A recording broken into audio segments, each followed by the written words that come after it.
Bonjour à toutes et à tous, on se retrouve dans un nouveau numéro de 100% Quintet, un numéro dédié à l'événement de ce mardi 23 juillet sur l'hippodrome de Dieppe. Le prix de Sussex est à l'honneur, c'est un handicap première épreuve réservé à des juments de 4 ans et plus et il y a 2200 mètres à parcourir. A priori, le terrain annoncé est bon, voire bon souple. Et tout de suite, on peut passer en revue le tableau des partants. Passons désormais ensemble en revue les 16 compétitrices de ce prix de Sussex. Alors, on commence par le haut du tableau avec la présence de l'As Wild Pansy. C'est une protégée de l'écurie Godolphin. Elle vient de décevoir dans la course référence. Étant très nettement battue, cependant c'est elle qui dispose des meilleurs titres puisque c'est une placée de liste de race. Un rachat de sa part est possible. Le numéro 2, Nassandre, vient quant à elle d'effectuer sa rentrée sur l'hippodrome de Nancy, une rentrée qu'on peut juger de correcte. Elle devrait logiquement monter là-dessus, en revanche elle va découvrir la catégorie des handicaps. Look at Me, on reviendra plus précisément sur sa candidature tout à l'heure, mais c'est une première chance de cette épreuve, elle reste sur 2 succès. Le 4, Rika de la Vis, n'a pas démérité en dernier lieu après 2 victoires d'affilée. Logiquement, elle est en mesure de jouer un bon rôle. Le 5, Salt Fleck, sera probablement très suivi puisqu'elle vient d'effectuer une rentrée victorieuse sur l'hippodrome d'Aix-les-Bains. Ce jour-là, elle s'imposait de très peu. Elle retrouve la catégorie des handicaps en étant jugée à la même valeur. Elle retrouve les œillères australiennes, donc ça lui vaudra certainement des supporters. Ensuite, le numéro 6, Santorina, vient quant à elle de décevoir. Elle n'était pas munie des œillères, ce qui sera le cas cette fois. Donc, elle peut se racheter. Tarajal, le 7, ça semble compliqué. Il a besoin de rassurer en priorité. En revanche, le 8, Lorne, sera très en vue. Elle vient de s'imposer par 2 fois, notamment en dernier lieu sur l'hippodrome de Saint-Cloud. Elle s'imposait d'ailleurs dans un bon style. Malgré la pénalisation au poids, on pense qu'elle peut encore très bien faire. Matorigold, c'est un peu tout ou rien avec elle. Claire de Lune, 5e pour sa rentrée sur l'hippodrome de Senon. Elle retrouve Stéphane Pasquier en selle. Elle est certainement en mesure de bien faire. Alcimria, quant à elle, a désormais 2 parcours dans les jambes. La dernière fois, ce n'était pas si mal. Son entraîneur décide de la rallonger un petit peu plus cette fois-ci. Ça peut lui être bénéfique. Costa Edita, quant à elle, reste sur 2 victoires sur l'hippodrome de Strasbourg. Elle a été logiquement pénalisée au poids. Ça semble plus dur cette fois-ci et face à des meilleurs juments, sa tâche est plus difficile. Diane Star est plus connue quant à elle dans le sud-est. Elle dispose d'une petite chance régulière, même si ce n'est pas une priorité a priori. Joli Corbeau a quelques références pour elle. Elle est en mesure de jouer un bon rôle également. Pour le 15, Rodena, c'est le second atout de Francis Graffard. Elle a hérité d'un bon numéro dans les stalles de départ avec le numéro 3, Maxime Guyon. Logiquement, elle sera appuyée au betting. Et enfin, le 16, Djingis Gali. Ça semble compliqué au papier, mieux vaudra la revoir pour plus tard.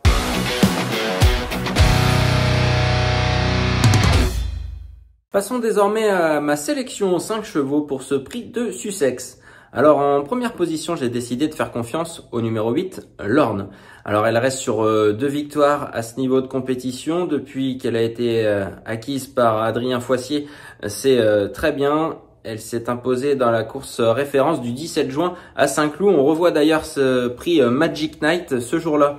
Lorne s'était élancée avec le numéro 16 dans les stalles de départ, mais elle a patienté à mi-peloton. Ensuite, elle a placé une très belle accélération à la distance pour faire nettement la différence.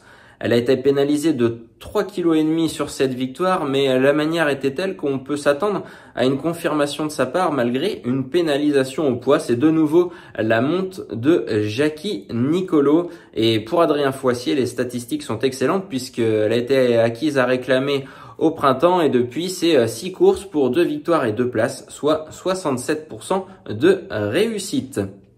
En deuxième position, Looking at Me attire mon attention puisque cette pensionnaire de Paul de Chevigny reste sur 2 victoires. Alors certes, c'est une petite rentrée pour elle puisque son dernier succès a été obtenu le 25 avril dernier à Paris-Longchamp. Alors on revoit cette course référence, le prix de la Fontaine Carpeau. Ce jour-là, Looking at Me avait terminé le plus vite pour rafler la mise tout à la fin, ajustant Santorina. Alors Looking at Me a connu un petit problème ensuite d'après son entraîneur, mais rien de bien méchant, c'est ce qui explique cette absence, mais tout se présente bien pour elle désormais. Elle est arrêtée du numéro 1 dans les stalles de départ, la montre de Tony Picon. Cela se présente a priori très bien pour Looking at Me. En troisième position, j'ai décidé de faire confiance à Santorina qui portera les œillères cette fois-ci. Alors en dernier lieu, elle a quelque peu déçu alors qu'on s'attendait à un meilleur comportement de sa part. Elle est restée en suspension dans la phase finale. C'était d'ailleurs dans la course de Lorne qui s'imposait le 17 juin, le prix Magic Night. Mais on a décidé de revoir Santorina le 25 avril à Paris-Longchamp. Ce jour-là, elle a fait figure de lauréate, mais elle avait été battue tout à la fin par Looking at Me qui l'ajustait. Santorina depuis a couru deux fois, contrairement à sa rivale qui elle revient en piste ici. Santorina l'avant-dernière fois c'était très correct, en revanche en dernier lieu c'était décevant. Le port des œillères peut la remettre dans le droit chemin et on s'attend à une réhabilitation de sa part. En quatrième position, Alcimria. J'ai décidé de la placer en quatrième position donc puisque elle reste sur deux tentatives, deux courses de remise en route. La dernière était très correcte dans le prix Magic Night. On revoit de nouveau cette course référence. C'était le 17 juin à Saint-Cloud. Lorne s'imposait, mais Alcimria, après avoir attendu au sein du peloton, terminait très correctement. Son jockey a indiqué que une distance plus longue l'avantagerait. Il y a 200 mètres de plus cette fois-ci. Son entraîneur, Michael Delzangle, a indiqué que c'est une jument qui était revenue tard à l'entraînement, donc logiquement, elle devrait progresser là-dessus. Et ces deux éléments conjugués devraient lui permettre d'intégrer la bonne combinaison du Quintet Plus.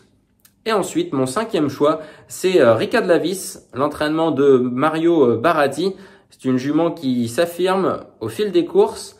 Elle s'est imposée à deux reprises en début d'été et dernièrement c'était très correct dans un lot plus relevé, a priori une course à condition où il y avait de bons mâles. Là elle retrouve les femelles, la catégorie des handicaps, certes elle a été pénalisée mais elle a de la tenue à revendre et il semble en mesure de jouer un très bon rôle avec Alexis Pouchin qui s'entend très bien avec elle puisque ensemble c'est trois associations pour 2 victoires et une 6e place.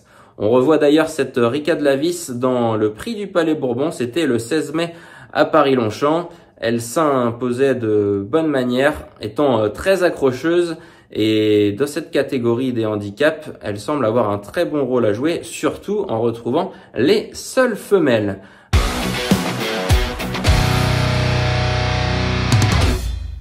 Alors, ma sélection pour ce Quintet Plus sur l'hippodrome de Dieppe ce mardi 23 juillet, le prix de Sussex. J'ai décidé de faire confiance au numéro 8 Lorne, devant le 3 Looking at Me, le 6 Santorina, le 11 Alcimria et ensuite le 4 Rica de la Vis. Un prono chiffré 8, 3, 6, 11 et 4. Place désormais à mon conseil de jeu. Alors je vous emmène toujours sur l'hippodrome de Dieppe dans la 6e épreuve et je fais confiance à Genghis King. C'est un pensionnaire d'Anastasia Vatel qui est très estimé par son entraîneur. Il a désormais 2 courses dans les jambes. La dernière à Angers qui était loin d'être mauvaise puisqu'il était 3e de Sombrero qu'il retrouve. Ce jour-là, Sombrero s'était détaché. C'est un cheval qui va de l'avant. Mais Genghis King n'avait surtout pas démérité, refaisant du terrain dans la phase finale. Il n'était pas sûrement encore à son top niveau. Désormais, cela devrait être le cas. Et avec un bon numéro dans les stalles, s'il ne se retrouve pas trop loin au moment de l'accélération finale, il semble capable de très bien faire. Donc le 605 Genghis King en conseil de jeu.